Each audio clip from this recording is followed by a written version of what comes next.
With a name like that, how could I not watch this movie?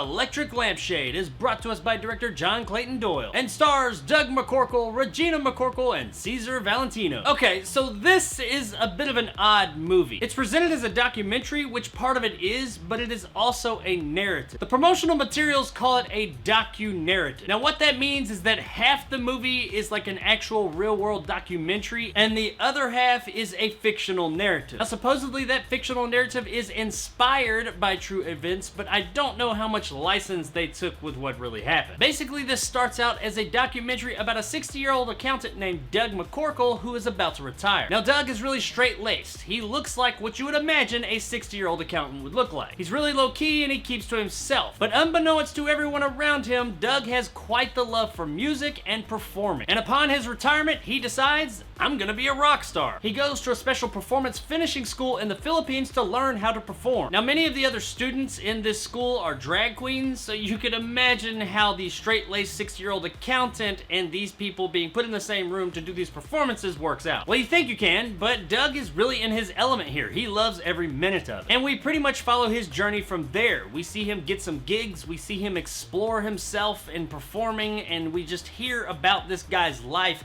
and how much he's always wanted to do this, and how even though he's 60 years old and some people may laugh at, you're gonna go try and be a rock star at 60, he did it anyway. It is all in fact pretty inspirational. The excitement and energy that Doug and all of the people he meets on his journey is pretty infectious. And the movie does have just a really good, fun feeling throughout. Now, the true life documentary parts of this movie, which is most of the first half of the movie, are the more interesting parts of the entire thing. I really enjoyed these parts. We got to see this guy start to metamorphosize into this new thing. We got to see him like develop some of his first music. The joy and excitement that he shows at every new turn really just makes him look younger and younger as the movie goes on. Now, the fictional narrative pieces of the movie is when it does start to drag a bit. No pun intended. These parts of the movie, when sprinkled in amongst the real life stuff, are interesting. But later in the movie, when they really start to dive more into this fictional narrative piece, that is when things get a little bit odd, and the movie did start to lose me a bit. And you can tell when the movie switches over to these narrative pieces because all the people on screen seem like they're acting. It looks a lot cleaner, and visually it does get really interesting, but it doesn't seem as real because it's not. The juxtaposition between these two styles in the movie at times can be a bit off-putting. And while it did lose my attention a bit in that second portion of the film, it did regain that attention by the end of the movie. Now, all that being said, I want to say that this movie has a great message. And for the most part, I think the movie does a really good job of conveying that message to us, and also by conveying the joy of these people on screen. Now, all factual or fictional narratives aside, there are some issues with this overall story. I feel like there were some things that were left out. Later on in the film, in that part that drug a bit, one of the issues there was that you get a little lost. There are some things that happen and some people that show up that you're just like, who are these people? What's going on? Why is this happening? And I do get that some of it is symbolic, but there are other things that I don't think were symbolic. I just felt like I missed something. There was something that would explain that at some point, and I just didn't catch it. But that happened a few times, especially closer to the end of the movie. Especially with some of the stuff with Doug's wife, Regina. There are things that happen and people that show up in that part of the story that just kind of left me a bit confused. Now, Regina McCorkle, supposedly in real life as well, does struggle with mental illness. And that could have been what the movie was trying to demonstrate, but that's not really how it came across. There were also some other issues concerning Regina and Doug that were just never resolved. And I don't mean like they weren't resolved because they're like long, ongoing issues that just aren't resolved in the story. No, there were things that were led to believe by the very, very end that, okay, it was resolved, but we never see how or why. These things are brought up in the story earlier on, so when they say that they're resolved, but they don't really tell us how these issues get resolved, it's kind of like,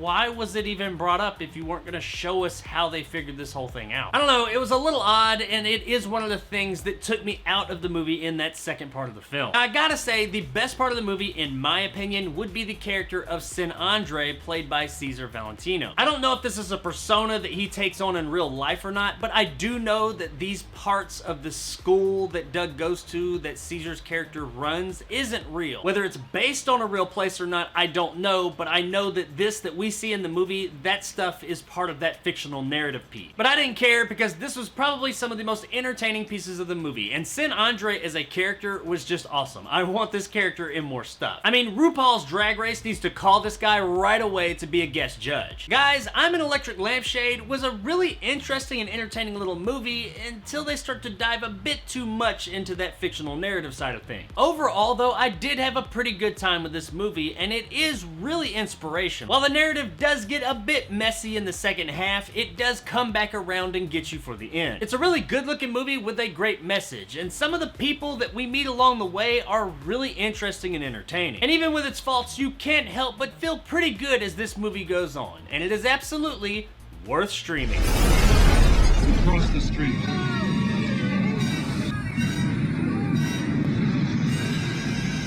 This is a pretty entertaining movie that's going to make you feel pretty good. So if you're looking for a movie that will put a smile on your face and make you feel pretty inspired, then check out I'm an Electric Lampshade one night, and I think you'll have a pretty inspiring time. So there it is, guys, my review of I'm an Electric Lampshade. If you enjoyed and want more content like this, hit that subscribe button and help my little channel grow. If you want to help out the channel, check out my Patreon in the description below and become a jarhead and get some of the awesome benefits to go along with that, like these guys. And possibly join my top tier and become a bad motherfucker like my man Greg. If you liked what I had to say, give me a like. If not, let me know in the comments below why. And as always, stay sexy, Manila.